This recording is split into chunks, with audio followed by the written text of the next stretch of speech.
Okay, so we're going to have a look at Pygmalion, which was written by George Bernard Shaw, and for this presentation I'm going to be telling you a little bit about George Bernard Shaw and the historical context whereby he wrote this play. Right, let's start with the first slide that I have here. You'll see in the preface, this is a small bit that George Bernard Shaw himself wrote in his preface to the play, which I think will give you an idea already of what the play itself is about.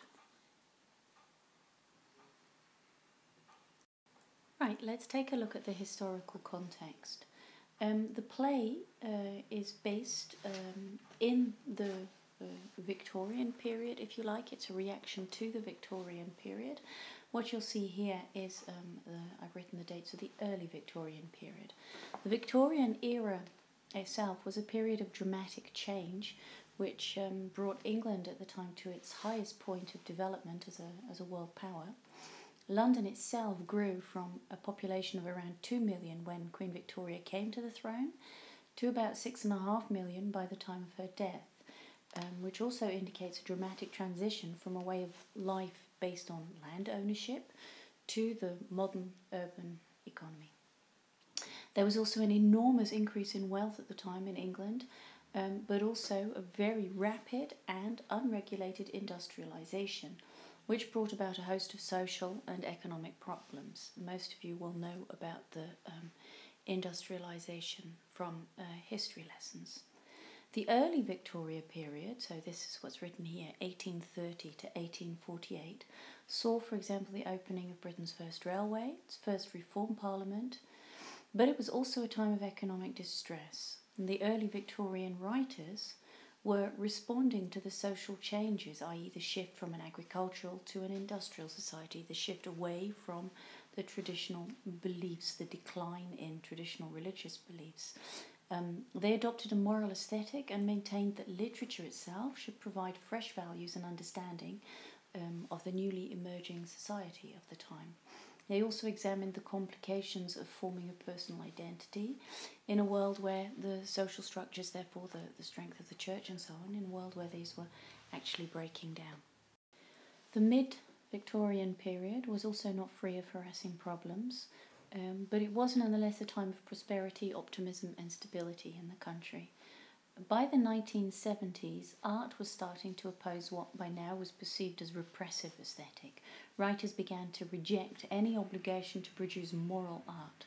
In fiction, we see a return to prose fantasy, such as those displayed in the works of Robert Louis Stevenson, like Jekyll and Hyde, although this was indeed written in 1886, but as a reaction to, and of course Lewis Carroll's Alice in Wonderland, which was written in 1865. Moving on now to the later Victorian period, where the costs of the empire were becoming increasingly apparent and England was confronted by growing threats to its military and economic preeminence. There were extreme inequities between men and women at the time, and this stimulated a debate about women's roles, which was known as the woman question. It also saw a period of more searching realism, which was accompanied by the emergence of the so-called problem novel, in which the institution of marriage and traditional relations between sexes were re-examined. Sexual anarchy was arriving. The fallen woman was replaced by the new woman. The social structures oppressing women became themes of play such as Oscar Wilde and Bernard Shaw. And novels of Thomas Hardy started in on this theme as well. The influence of Darwin's Origin of Species, which was written in 1859, was starting to be felt quite strongly now. What you saw here was you had Hardy's Tess of the D'Urbervilles, which was written in 1891, and Jude the Obscure from 1896, which show a very bleak and open treatment of sexuality and marriage, both of which actually, when they were published, caused an outrage among the nonetheless puritanical Victorian public. The naturalists, influenced by Darwin, believed, of course, that human animal was a creature which was conditioned by influences beyond his or her control, believed, therefore, that they were largely devoid of free will or moral choice. They were shaped purely by external factors such as hereditary environment and the pressure of immediate circumstances. And we see this actually in the play. You will see as we start to read the play that Eliza actually only changes on the outside alone in this play.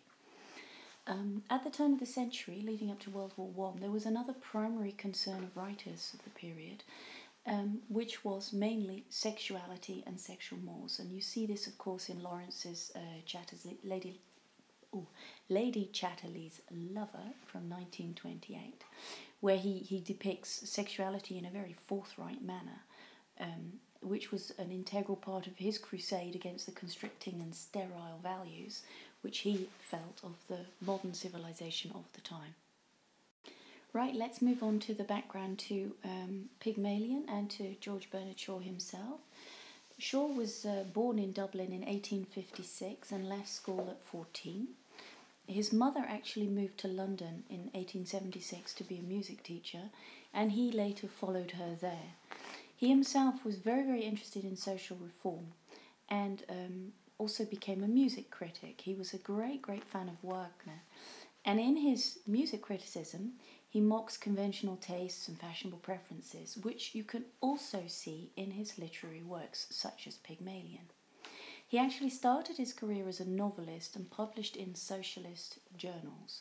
He was a very active socialist and also very active in any anarchist political movements, and was one of the founders of the Fabian Society, which was erected for the promotion of socialism. Like Ibsen, he wanted to use his plays to shock public out of their complacency and acquiescence of what he saw as social evil. But to make his published plays more accessible to the reading public, he added novelistic stage directions and lengthy essays, prefatory essays, in which he reveals his mastery of the English prose. When you read this piece, you must start, of course, by reading the preface, and then what you will see as you're reading the play, that he does have incredible stage directions, which go into very, very tiny, minute details as to where furniture is placed and what colour it is. His influence on the 20th century drama scene was absolutely profound. He revolutionised the overwhelmingly over-melodramatic Victorian stage with his drama of ideas. So Shaw was a huge fan of phonetics and correct English, as you saw with the quote at the very, very start of this presentation. What you see here is a few things that would have bothered Shaw. Why, for example, is there a B in subtle if we don't pronounce it? English itself, the written version of it, doesn't always make sense. We see this in his plays. He has a very idiosyncratic type of spelling. He believes in the correct pronunciation, but there are certain aspects to the writing of the language which he saw as unnecessary.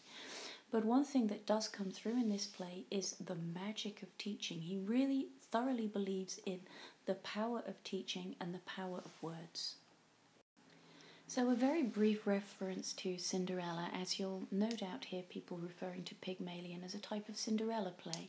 There are very obvious references to Cinderella in the play. For example, the slippers, but the slippers are actually thrown from Cinderella to the Prince Charming character, if you like. She doesn't wear them. And there are parties. There's not exactly a ball, but there are parties. There is a stepmother involved. We don't actually get to meet her, but she's there.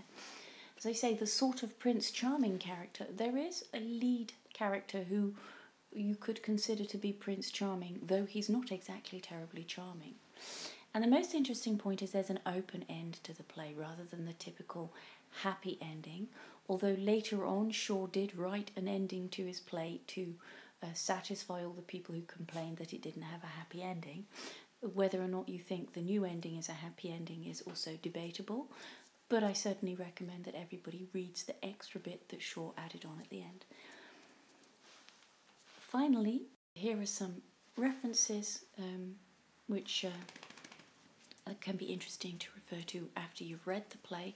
I wish everyone a great deal of pleasure reading the play. It really is good fun, honestly. Enjoy.